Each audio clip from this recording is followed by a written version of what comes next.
On September 11, 2001, nearly 3,000 innocent Americans were intentionally murdered. Over 1,000 soldiers have died and thousands more have been maimed or wounded. We dedicate this video to their memory and to the capture, trial, and punishment of those responsible. Please join us in a prayer or moment of silence in tribute to them. In its final report, the 9/11 Commission ignored the following significant facts and questions that conflict with that report's conclusions.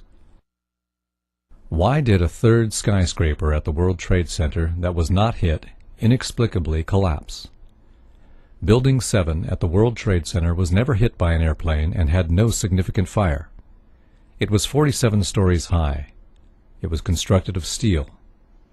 Yet at 5:30 p.m. it fell perfectly straight down into a small pile of rubble, just like a controlled demolition. Why did the Federal Emergency Management Agency lament that the specifics of the fires in World Trade Center 7 and how they caused the building to collapse remain unknown?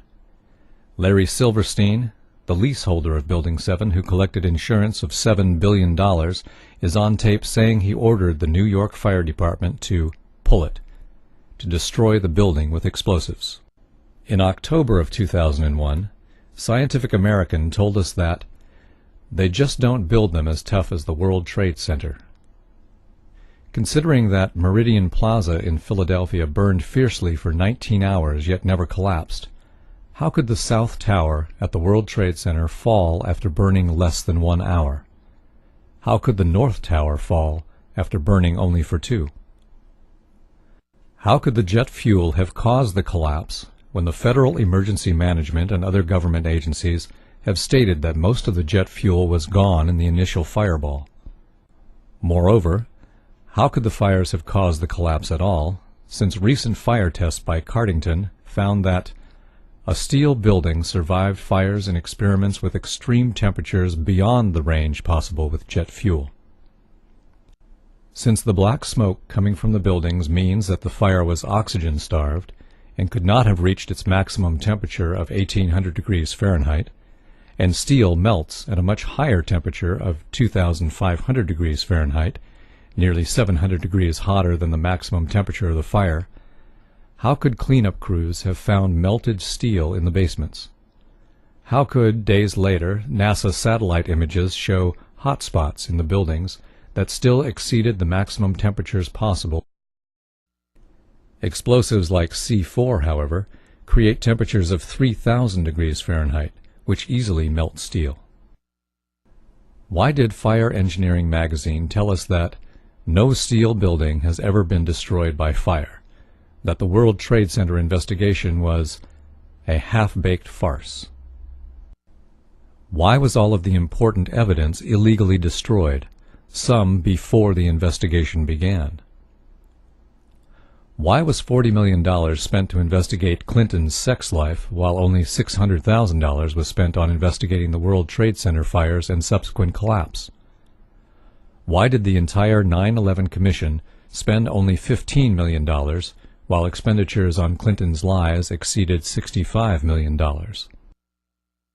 How could the airliner's impact have caused the collapse when wind gusts from storms had at times been greater than the impact of the airliners? Neither tower was bent, nor did they creak or groan at any time.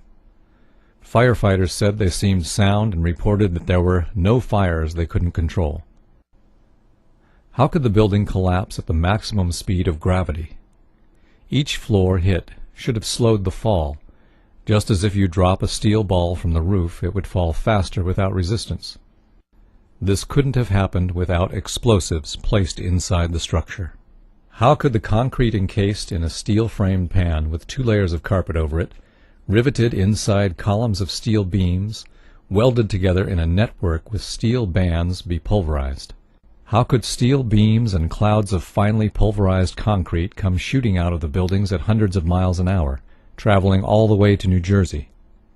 This is only possible with explosives. The buildings fell rapidly, according to the 9/11 Commission, because the bolts, rivets, and steel framework were weakened by the fire. If so, Then how could the concrete be pulverized and ejected at high speed, since the force to do that is greater than the force needed to shear the weakened steel, bolts, and rivets? How could the twin towers fall straight down when the damage and resulting fires were only to one corner, two sides?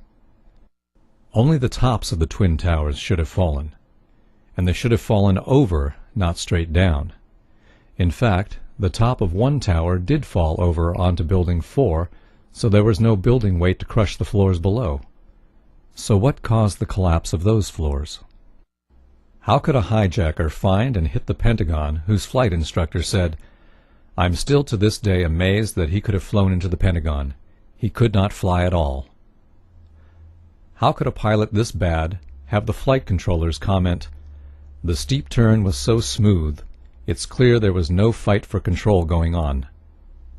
The complex maneuver suggests the hijackers had better flying skills than many investigators first believed. Why did NORAD fail to stop the attackers 4 times on September 11, 2001? 3 times after they knew the planes were hijacked and intent on mass murder.